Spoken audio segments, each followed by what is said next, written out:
ಐಚ್ಛಿಕ ಕನ್ನಡ ಸಾಹಿತ್ಯದ ಅಂದರೆ ಅಲಂಕಾರಗಳ ಬಗ್ಗೆ ನೋಡೋಣ ಅಂತ ಹೇಳಿದ್ವಿ ಲಾಸ್ಟ್ ಕಳೆದ ವಿಡಿಯೋದಲ್ಲಿ. ನಾವೀಗ ವಿಡಿಯೋನ ಸ್ಟಾರ್ಟ್ ಮಾಡೋಣ. ಅಲಂಕಾರಗಳಲ್ಲಿ 4-5 ವಿಧ ಬರುತ್ತೆ. ಅದರಲ್ಲಿ ಮೇನ್ ಫಸ್ಟ್ ಒನ್ ಬರೋದು ಉಪಮಾ ಅಲಂಕಾರ.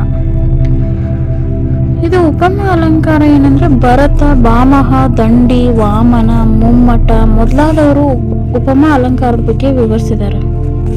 ಉಪಮೆಯನ್ನ ಅಲಂಕಾರಗಳ ಶಿರೋರತ್ನ, ಕಾವ್ಯ ಸಂಪತ್ತಿನ ಸರ್ವಸ್ವ ಅಂತ ಹೊಗಳಿದ್ದಾರೆ. ಕೆಲವರಂತೂ ಉಪಮೆಯನ್ನ ಕಾವ್ಯ ರಂಗದಲ್ಲಿ ನರ್ತಿಸುವ ಸಹೃದಯರ ಮನಸ್ಸನ್ನ ರಂಜಿಸುವ ನರ್ತಕಿ ಅಂತ ಕೂಡ ಕರೆದಿದ್ದಾರೆ. ಸಂಸ್ಕೃತ ಕವಿಗಳು ಹಳೆಗನ್ನಡದ ನಡುಗನ್ನಡ ಕವಿಗಳ ಉಪಮೇಯವನ್ನ ವಿಶೇಷವಾಗಿ ಬಳಸಿದ್ದಾರೆ. ಜೈಮಿನಿ ಭಾರತದ ಲಕ್ಷ್ಮೀಶನಿಗೆ ಉಪಮಾಲೋಲ ಎಂಬ ಬಿರುದು ಕೂಡ ಇದೆ. ಪ್ರಾಚೀನ ಕವಿಗಳು ಜನಸಾಮಾನ್ಯರು ರಾಜ ಮಹಾರಾಜರನ್ನ ಹೊಗಳಲು ಉಪಮೇಯವನ್ನ ಬಳಸ್ತಾ ಇದ್ರಂತೆ. ಎಲ್ಲವನ್ನ ಸ್ಪಷ್ಟವಾಗಿ ಹೇಳುವುದು ಉಪಮೇಯ. ಉಪಮೇಯದ ವಿಶೇಷ ಗುಣ. ಇಲ್ಲಿ ವರ್ಣನೆ ಇರುವುದು, ಅಲ್ಲಿ ಉಪಮೆ ಇರುವುದು. ಉಪಮೆ ಎಲ್ಲ ಅಲಂಕಾರಗಳಿಗೂ ಮೂಲ ಎಂದಿರುವ ವಾಮನನ ಮಾತು ಈ ದೃಷ್ಟಿಯಿಂದ ಗಮನಾರ್ಹವಾಗಿರುವುದು.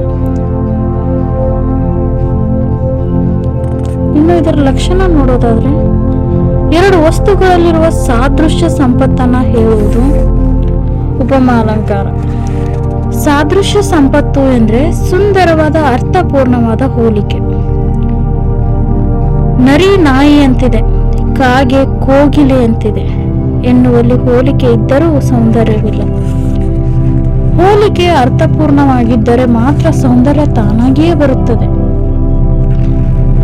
ಉಪಮಾ ಎನ್ನುವುದಕ್ಕೆ ಹತ್ತಿರಕ್ಕೆ ತಂದು ತೂಗಿ ನೋಡುವುದು ಎಂದರ್ಥವಿದೆ. ಉಪಮೆಯಲ್ಲಿ ಸಾಮಾನ್ಯವಾಗಿ 4 ಅಂಶಗಳಿವೆ: ಉಪಮೇಯ, ಉಪಮಾನ, ಉಪಮವಾಚಕ, ಸಮಾನ, ಸಾಧಾರಣ ಧರ್ಮ. ಕವಿ ವರ್ಣಿಸ ಬಯಸುವ ವಸ್ತು ಉಪಮೇಯ. ವರ್ಣನೆಯಲ್ಲಿ ಹೋಲಿಕೆಗೆ ಎತ್ತಿಕೊಳ್ಳುವ ವಸ್ತು ಉಪಮಾನ. ಅಂತೆ, ಓಲ್, ಹಾಗೆ ಇತ್ಯಾದಿಗಳು ಉಪಮವಾಚಕ, ಉಪಮಾನ, ಉಪಮೇಯ ವಸ್ತುಗಳಲ್ಲಿ ಸಾಮ್ಯತೆನೇ ಸಾಧಾರಣ ಅಥವಾ ಸಮಾನ ಧರ್ಮ ಅಂತ ಕೂಡ ಕರೀತಾರೆ. ಇವೆಲ್ಲವೂ ಪೂರ್ಣ ಪ್ರಮಾಣದಲ್ಲಿ ಇದ್ರೆ ಅಂತಹ ಅಲಂಕಾರವನ್ನ ಪೂರ್ಣೋಪಮೆ ಎಂದು ಕರೀತಾರೆ. ಈಗ ಒಂದು ಎಕ್ಸಾಂಪಲ್ ಕೊಟ್ಟು ನೋಡೋಣ. ಅಂದ್ರೆ ಉದಾಹರಣೆಗೆ, ಮುಖವು ಚಂದ್ರನಂತೆ ರಮಣೀಯವಾಗಿದೆ ಎನ್ನುವಾಗ ಮುಖ ಉಪಮೇಯವಾಗುತ್ತೆ. ಚಂದ್ರ ಉಪಮಾನ, ಉಪಮವಾಚಕ ಅಂತೆ. ಎರಡರಲ್ಲೂ ಕಾಣುವ ರಮಣೀಯತೆ ಸಾಧಾರಣ ಸಮಾನ ಧರ್ಮ. ಅಲಂಕಾರಿಕ ಪ್ರಕಾರ ಶಾಸ್ತ್ರೀಯವಾಗಿ ಪೂರ್ಣೋಪಮೆ ಮತ್ತು ಲುಪ್ತೋಪಮೆ ಅಂತ 2 ವಿಧ. ಲುಪ್ತೋಪಮೆ ಅಂದ್ರೆ ಪೂರ್ಣೋಪಮೆಯ 4 ಅಂಶಗಳಲ್ಲಿ ಯಾವುದಾದ್ರೂ ಅಂಶಗಳ ಲೋಪವಾಗಿರುವುದು ಅಂತ ಅರ್ಥ. ಮೀಮಾಂಸಕರ ಪ್ರಕಾರ ಲುಪ್ತೋಪಮೆಯಲ್ಲಿ ಮತ್ತೆ 5 ಬಗೆಗಳಿವೆ.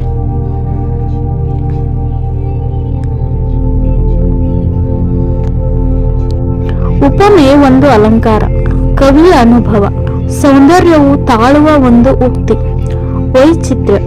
ಈ ವೈಚಿತ್ರ್ಯದಲ್ಲಿನ ಸ್ವಾರಸ್ಯವಿರುವುದು 2 ವಸ್ತುಗಳಲ್ಲಿರುವ ಸಾದೃಶ್ಯ ಸಂಪತ್ತನ್ನ ಕವಿ ಪ್ರತಿಭೆ ಗುರುತಿಸಿ ಜೊತೆಗೆ ಬೆಸೆದಾಗ ನಮ್ಮ ಅಲಂಕಾರಿಕರು ಉಪಮೇಯವನ್ನು ಕುರಿತು ವಿಶ್ಲೇಷಿಸುವಾಗ ಗುರುತಿಸುವ ಅಂಶವೇ ಇದು.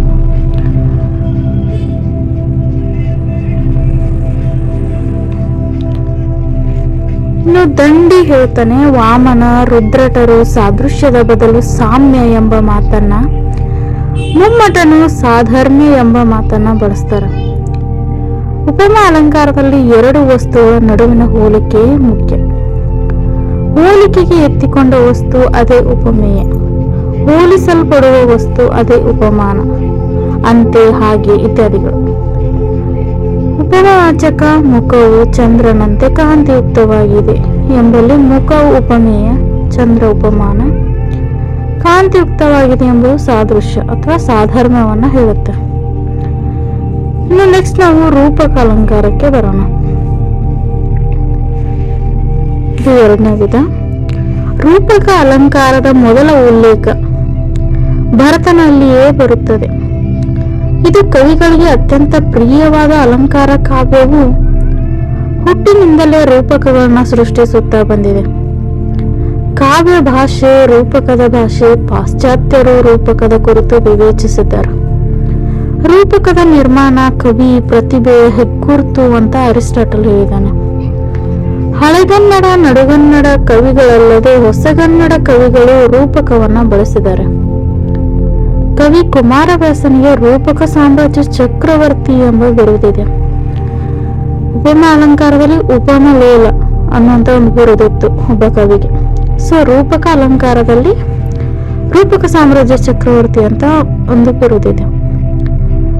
ಇನ್ನು ರೂಪಕ ನಿರ್ಮಾಣ ಕಲಿಯುವಂಥದ್ದಲ್ಲ, ಕವಿ ಪ್ರತಿಭೆಗೆ ಹೊಳೆಯುವಂಥದ್ದು. ರೂಪಕ ಕಾವ್ಯದ ಜೀವಾಳ, ಕವಿಗೆ ಕೀರ್ತಿ ತರುವಂತದ್ದಾಗಿದೆ. ಲಕ್ಷಣ, ಉಪಮಾನ, ಉಪಮೇಯಗಳ ನಡುವೆ ಅಭೇದವನ್ನು ಕಲ್ಪಿಸಿ ಹೇಳುವುದೇ ರೂಪಕದ ಲಕ್ಷಣ. ಉಪಮಾನ ಹಾಗೂ ಉಪಮೇಯ ವಸ್ತುಗಳನ್ನ ಒಂದು ಮತ್ತೊಂದರಂತೆ ಇದೆ ಎಂದು ಅವುಗಳ ನಡುವೆ ಹೋಲಿಕೆ ಎದ್ದು ಕಾಣುವಂತೆ ವರ್ಣಿಸದೆ ಒಂದು ಮತ್ತೊಂದೇ ಎಂದು ವರ್ಣಿಸಿದ್ರೆ ಅದು ರೂಪಕ ಅಂತ ಅನ್ಸುತ್ತೆ. ರೂಪಕದಲ್ಲಿ ಹಲವು ಬಗೆಯಿದೆ. ಅದರಲ್ಲಿ ಮೊದಲನೇದಾಗಿ ಅಭೇದ ರೂಪಕ. ಕೆಲವು ಕಡೆ ಉಪಮಾನ ಉಪಮೇಯಗಳ ನಡುವೆ ಅಭೇದ ಇರ್ತದೆ, ಅದನ್ನ ಅಭೇದ ರೂಪಕ ಅಂತ ಕರೀತಾರೆ. ಉದಾಹರಣೆಗೆ ಚಂದ್ರಮುಖಿ ಎನ್ನುವಲ್ಲಿ ಚಂದ್ರ ಎಂಬ ಉಪಮಾನಕ್ಕೂ ಮುಖಭಂಗ ಉಪಮೇಯಕ್ಕೂ ವ್ಯತ್ಯಾಸವೇ ಇಲ್ಲ. ಲತಾಂಗಿ, ನಳಿನಾಕ್ಷಿ, ಹಂಸಗಮನೆ ಇತ್ಯಾದಿಗಳನ್ನ ಇಲ್ಲಿ ಉದಾಹರಿಸಬಹುದು. ರಾಘವಾಂಕ ತನ್ನ ಹರಿಶ್ಚಂದ್ರ ಕಾವ್ಯದಲ್ಲಿ ಹರಿಶ್ಚಂದ್ರ ಕಾಡಿಗೆ ಹೋಗುವಾಗ ಪುರದ ಪುಣ್ಯಂ ಪುರುಷ ರೂಪಿಂದೇ ಹೋಗುತ್ತಿದೆ ಎಂದು ವರ್ಣಿಸ್ತಾನೆ. ಇಲ್ಲಿ ಪುಣ್ಯ ಬೇರೆ ಅಲ್ಲ, ಹರಿಶ್ಚಂದ್ರ ಬೇರೆ ಅಲ್ಲ ಎಂಬಂತೆ ಹೇಳಲಾಗಿದೆ. ಇದು ಅಭೇದ ರೂಪಕ. ಇದು ಸೆಕೆಂಡ್ ಒಂದು ನೋಡೋದಾದ್ರೆ ತಾದೃಪ್ಯ ರೂಪಕ. ಇನ್ನು ಕೆಲವೆಡೆ ಉಪಮಾನ ಉಪಮೇಯಗಳ ನಡುವೆ ಹೋಲಿಕೆ, ತಾದೃಪ್ಯ ಇರ್ತದೆ. ಇದನ್ನ ತಾದೃಪ್ಯ ರೂಪಕ ಅಂತ ಕರೀತಾರೆ. ಉದಾಹರಣೆಗೆ ಮುಖವೆಂಬ ಇನ್ನೊಬ್ಬ ಚಂದ್ರ ಎನ್ನುವಾಗ ಅದು ತಾದೃಪ್ಯ ರೂಪಗಳ ಮುಖವು ಪ್ರಸಿದ್ಧವಾದ ಚಂದ್ರನಲ್ಲ, ಅವನಂತಿರುವ ಇನ್ನೊಬ್ಬ ಚಂದ್ರ ಎಂಬಲ್ಲಿ ಹೋಲಿಕೆ ಇದೆ. ಮಾಲಾ ರೂಪಕ. ಇನ್ನು ಕೆಲವೆಡೆ ಒಂದು ಪದ್ಯದಲ್ಲಿ ಅನೇಕ ರೂಪಗಳು ಒಂದರ ಮೇಲೊಂದು ಬಂದರೆ ಅದು ಮಾಲಾರೂಪಕ ಅಂತ ಅನ್ಸ್ಕೊಳ್ಳುತ್ತೆ. ಇನ್ನು ನೆಕ್ಸ್ಟ್ ಬರೋದು ಶಬ್ದಾಲಂಕಾರ. ಶಬ್ದಾಲಂಕಾರ ಕಾವ್ಯದಲ್ಲಿರುವ ಶಬ್ದ ವೈಚಿತ್ರ್ಯ ಅಥವಾ ಸೌಂದರ್ಯವನ್ನ ಶಬ್ದಾಲಂಕಾರ ಅಂತ ಕರೀತಾರೆ. ಕವಿಗಳ ಶಬ್ದ ಪ್ರಯೋಗದಲ್ಲಿ ಒಂದು ಬಗೆಯ ಕುಸುರಿಗಾರಿಕೆ, ಸೌಂದರ್ಯ ಪ್ರಜ್ಞೆ ಇದ್ದು ಇದರಿಂದ ಕಾವ್ಯಕ್ಕೆ ಶೋಭೆ ಬರ್ತದೆ ಎಂಬ ನಂಬಿಕೆ ಇದೆ. ಚಮತ್ಕಾರಯುಕ್ತವಾದ ವಿಶಿಷ್ಟ ರೀತಿಯ ಶಬ್ದಗಳನ್ನ ಅಥವಾ ಅಕ್ಷರಗಳನ್ನ ಸಂಯೋಜಿಸಿ ನಿರ್ದಿಷ್ಟ ಛಂದಸ್ಸು ಬಂಧಗಳಲ್ಲಿ ಪದ್ಯವನ್ನ ರಚಿಸಿ ವಿಸ್ಮಯವನ್ನ ಉಂಟು ಮಾಡುವುದು ಶಬ್ದಾಲಂಕಾರದ ವಿಶೇಷ. ವಾಮನ ಶಬ್ದಾಲಂಕಾರ ಎಂಬ ಪ್ರಯೋಗವನ್ನ ಮೊದಲ ಬಾರಿಗೆ ಮಾಡಿದ. ಶಬ್ದಾಲಂಕಾರಗಳು ಶಬ್ದಕ್ಕಾಗಿ ಕಟ್ಟಿಕೊಂಡ ಗೆಜ್ಜೆಗಳಂತೆ ಒಂದು ಮೀಮಾಂಸಕರು ಅಭಿಪ್ರಾಯ ಪಡುತ್ತಾರೆ. ವಾಚ್ಯ ಪ್ರಧಾನ ಚಿತ್ರಕಾವ್ಯಗಳು ಶಬ್ದ ಚಮತ್ಕಾರವೇ ಆಗಿವೆ. ಶಬ್ದಾಲಂಕಾರಗಳಿಂದ ರಸಾಸ್ವಾದಕ್ಕೆ ಅಡ್ಡಿಯಾಗುವುದೆಂಬ ಆಕ್ಷೇಪವೂ ಇದೆ. ಶಬ್ದಾಲಂಕಾರಗಳಲ್ಲಿ ಅನುಪ್ರಾಸ, ಯಮಕ, ಚಿತ್ರಕವಿತ್ವ ಎಂಬ 3 ಪ್ರಕಾರಗಳಿವೆ. ಇನ್ನು ನೆಕ್ಸ್ಟ್ ದೀಪಕ ಅಲಂಕಾರವನ್ನು ನೋಡೋಣ. ದೀಪಕ ಅಲಂಕಾರ ಭರತ, ಭಾಮಹ, ದಂಡಿ, ವಾಮನ, ಉದ್ಭಟ, ರುದ್ರಟ ಮೊದಲಾದವರು ದೀಪಕ ಅಲಂಕಾರದ ಕುರಿತು ವಿವರಣೆ ನೀಡಿದರು. ಲಕ್ಷಣ ಕಾವ್ಯ ಭಾಗಗಳಲ್ಲಿ ಬರುವ ಪ್ರಸ್ತುತ ಮತ್ತು ಅಪ್ರಸ್ತುತ ವಿಷಯಗಳಲ್ಲಿ ಸಮಾನ ಧರ್ಮ ಇದೆ ಎಂದು ವರ್ಣಿಸುವುದು ದೀಪಕದ ಲಕ್ಷಣ. ಈ ಅಲಂಕಾರದಲ್ಲಿ ಪ್ರಸ್ತುತ ವಿಷಯವನ್ನ ಸ್ಪಷ್ಟಪಡಿಸುವುದಕ್ಕೆ ಅಪ್ರಸ್ತುತ ವಿಷಯ ಬರುತ್ತದೆ.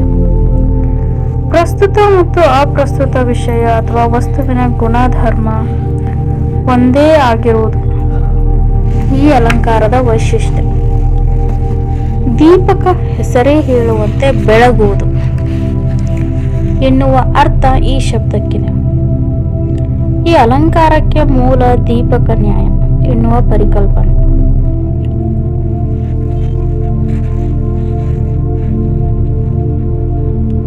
ದೀಪಕ ನ್ಯಾಯ ಎಂದರೆ ಹೊಸ್ತಿಲ ಮೇಲಿಟ್ಟ ದೀಪ ಮನೆಯನ್ನ ಬೆಳಗುವುದಲ್ಲದೆ ಬೀದಿಗೂ ಬೆಳಕು ನೀಡುವುದು ಅಂತ ಅರ್ಥ. ದೀಪಕ ಅಲಂಕಾರದಲ್ಲಿ ಪ್ರಸ್ತುತ ಮತ್ತು ಅಪ್ರಸ್ತುತ ಒಂದಾಗಿ ಅರ್ಥವನ್ನ ಬೆಳಗಿಸುವ ಕೆಲಸ ಮಾಡುತ್ತದೆ. ಅಂದರೆ ಪ್ರಸ್ತುತಕ್ಕೆ ಹೇಳಿದ ಧರ್ಮ ಅಥವಾ ಗುಣ ಅಪ್ರಸ್ತುತಕ್ಕೂ ಅನ್ವಯಿಸುತ್ತದೆ.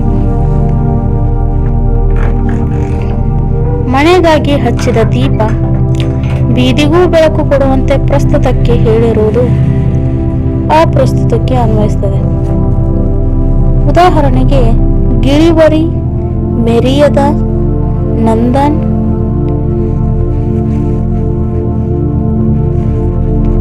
ಮಳಿಶಿಶು ವಿಹರಿಸದ ಪೂಗೋಳಂ ಕಳರ ವದಿಂ ದಯಂಚೆಯಡಿ ಇಡದ ತನ್ನು ಚಿಲರ್ಬ ಕನಾಡದಂಗಳಂ ಮಂಜುಳಮೆ. ಇಲ್ಲಿ ಅರ್ಭಕನು ಅಂದ್ರೆ ಮಗು, ಆಡದ ಅಂಗಳವು ಪ್ರಸ್ತುತ, ಅದು ಮಂಜುಳವಲ್ಲ. ಗಿಳಿಯ ಮರಿ ಮೆರೆಯದೆ ನಂದನವೇ ಮೊದಲಾದವು ಅಪ್ರಸ್ತುತ, ಇವು ಅದರಂತೆಯೇ ಮಂಜುಳವಲ್ಲ ಎಂದು ವರ್ಣಿತವಾಗಿವೆ. ಹಾಗಾಗಿ ಇದು ದೀಪಕ ಅಲಂಕಾರವಾಗಿದೆ. ದೀಪಕದಲ್ಲಿ ಮುಖ್ಯವಾಗಿ 2 ವಿಧ. ಒಂದು ಆವೃತ್ತಿ ದೀಪಕ, ವರ್ಣಿಸಲ್ಪಟ್ಟ ಹಲವು ವಸ್ತುಗಳ ಸಮಾನ ಧರ್ಮ ಬೇರೆ ಬೇರೆ ಶಬ್ದಗಳಿಂದ ವ್ಯಕ್ತವಾದಲ್ಲಿ ಅದು ಆವೃತ್ತಿ ದೀಪಕ.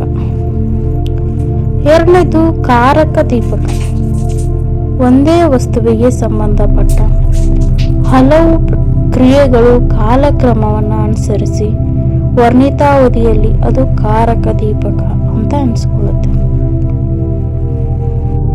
ಇದಿಷ್ಟು ವಿವರಣೆ ದೀಪಕ ಅಲಂಕಾರಕ್ಕೆ ಸಂಬಂಧಪಟ್ಟಿರೋದಾಗಿರುತ್ತೆ. ಇಲ್ಲಿಗೆ ಅಲಂಕಾರಗಳೆಲ್ಲ ಕಂಪ್ಲೀಟ್ ಆಯ್ತಾ. ನೆಕ್ಸ್ಟ್ ಪ್ರತಿಭೆ. ಪ್ರತಿಯೊಬ್ಬ ಕವಿಯು ಮನುಷ್ಯರೇ, ಆದರೆ ಎಲ್ಲ ಮನುಷ್ಯರು ಕವಿಗಳಲ್ಲ. ಈ ಮಾತಿನಲ್ಲಿ ಕೆಲವರಿಂದ ಮಾತ್ರ ಕಾವ್ಯ ರಚನೆ ಸಾಧ್ಯ ಎಂದು ಗೊತ್ತಾಗುತ್ತದೆ. ಹಾಗಾದ್ರೆ ಆ ಕೆಲವರು ಯಾರು? ಯಾರಲ್ಲಿ ಒಂದು ವಿಶೇಷವಾದ ಶಕ್ತಿ ಇದೆಯೋ ಅಂಥವರಿಗೆ ಈ ಕಾವ್ಯ ರಚನೆ ಮಾಡಲು ಸಾಧ್ಯ ಅಂತ ಹಿರಿಯರು ಹೇಳಿದಾರಂತೆ. ಹಾಗಾದ್ರೆ ಆ ಶಕ್ತಿ ಯಾವುದು? ಇದ್ದಕ್ಕಿದ್ದಂತೆ ಮನಸ್ಸಿನಲ್ಲಿ ಭಾವಗಳನ್ನು ಹೊಳೆಸಿ ಕಾವ್ಯ ರಚಿಸುವ ಈ ಸೃಷ್ಟಿಯನ್ನ ಭಾರತೀಯರು ಪ್ರತಿಭೆ ಅಂತ ಕರೆಯುತ್ತಾರೆ. ಈ ಪ್ರತಿಭೆ ಒಂದು ಶಕ್ತಿ. ಇದು ತರ್ಕಕ್ಕೆ ಮೀರಿದು. ಇದನ್ನ ಒಂದು ಅಲೌಕಿಕ ಶಕ್ತಿ ಅಂತ ನಮ್ಮವರು ನಂಬಿರೋದು. ಪ್ರತಿಭೆ ಅಂದರೆ ಪ್ರತಿಯಾಗಿ ಹೊಳೆಯುವುದು ಅಂತ ಅರ್ಥ. ಪ್ರತಿಭೆ ಅಂದರೆ ಪ್ರತಿಯಾಗಿ ಹೊಳೆಯುವುದು.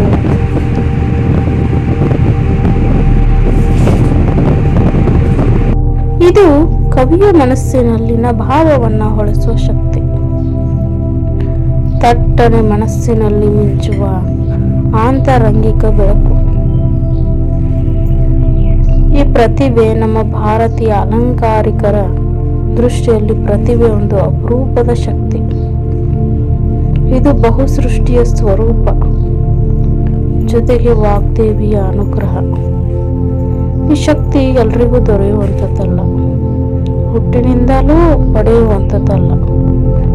ಇವೆಲ್ಲವನ್ನು ನಾವು ಇಂದು ಸಂಪೂರ್ಣವಾಗಿ ನಂಬಬೇಕಿಲ್ಲ. ನಮ್ಮ ಸಂಸ್ಕೃತ ಅಲಂಕಾರಿಕರು, ಮೀಮಾಂಸಕರು ಹೀಗೆ ಹೇಳಿದ್ದಾರೆ ಎಂದು ತಿಳಿಯಬೇಕಷ್ಟೆ. ಆದರೂ ವಿವಿಧ ಭಾರತೀಯ ಅಲಂಕಾರಿಕರು ಪ್ರತಿಭೆಯನ್ನು ಕುರಿತು ಹೇಳಿರುವುದನ್ನು ಗಮನಿಸಿದರೆ ಪ್ರತಿಭೆಯ ಒಳ ಅರ್ಥ ಮತ್ತು ಅದರ ವ್ಯಾಪ್ತಿ ಒಬ್ಬಿಬ್ಬರು ಭಾವಿಸಿದಂತೆ ಕಿರಿದಾದುದಲ್ಲ. ಎಂಬುದು ನಮಗೆ ಅರಿವಿಗೆ ಬರುತ್ತೆ.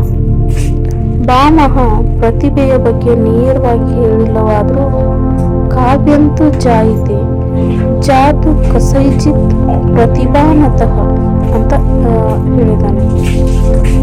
ಅಂದ್ರೆ ಕೇವಲ ಪ್ರತಿಭಾವಂತರಿಗೆ ಮಾತ್ರ ಕಾವ್ಯ ಹುಟ್ಟುತ್ತದೆ. ವಾಮನನಂತೂ ನೇರವಾಗಿ ಕವಿತ್ವ ಬೀಜಂ ಪ್ರತಿಭಾನಂ ಎಂದೇ ಹೇಳಿದ್ದಾನೆ.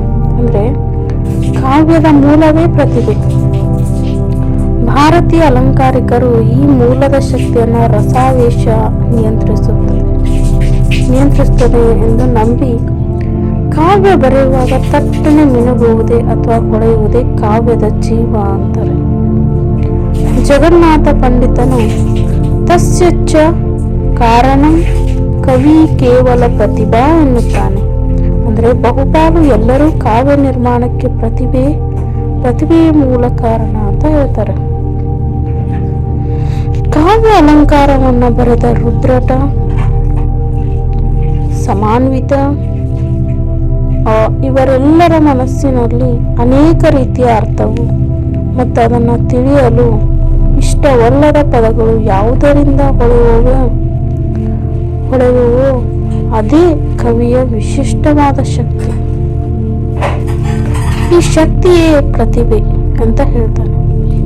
ಇದೇ ಅರ್ಥವನ್ನು ಕೊಡುವಂತೆ ರಾಜಶೇಖರನು ತನ್ನ ಕಾವ್ಯ ಮೀಮಾಂಸೆಯಲ್ಲಿ ಯಾವುದೋ ಶಬ್ದಗಳ ವಿಶ್ವವನ್ನ, ಅರ್ಥಗಳ ಸಮೂಹವನ್ನ, ಅಲಂಕಾರಗಳ ತಂತ್ರಗಳನ್ನು, ಉಕ್ತಿಯ ವಿವಿಧ ಮಾರ್ಗಗಳನ್ನು ತದ್ವತ್ತಾಗಿ ಹೃದಯದಲ್ಲಿ ಮಿಂಚಿಸುತ್ತದೆಯೋ ಅದೇ ಪ್ರತಿಭೆ ಅಂತ ಹೇಳ್ತಾನೆ.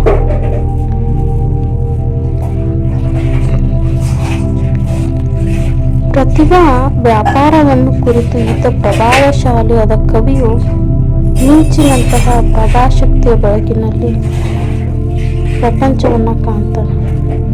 ಈ ಶಕ್ತಿ ಇಲ್ಲದವನಿಗೆ ಇಡೀ ಪ್ರಪಂಚ ಎದುರಿಗಿದ್ದರೂ ಇಲ್ಲದಂತೆ.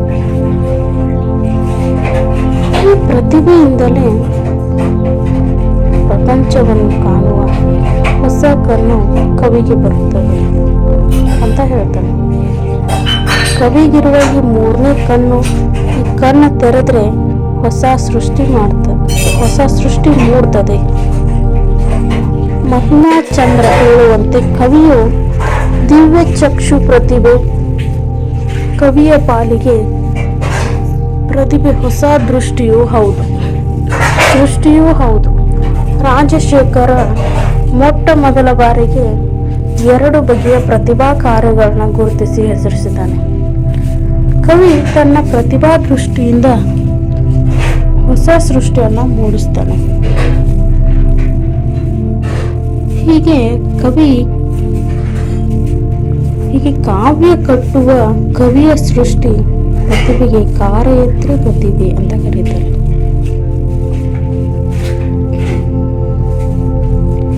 ಕಟ್ಟಿದ ಕಾವ್ಯವನ್ನ ಅನುಭವಿಸುವ ಮತ್ತು ಹೃದಯ ಸಂವಾದ ಮಾಡುವ ಹೃದಯನ ಭಾವುಕ ಪ್ರತಿಭೆಯನ್ನ ಭಾವಯತ್ರಿ ಪ್ರತಿಭೆ ಅಂತ ಕರೀತಾರೆ.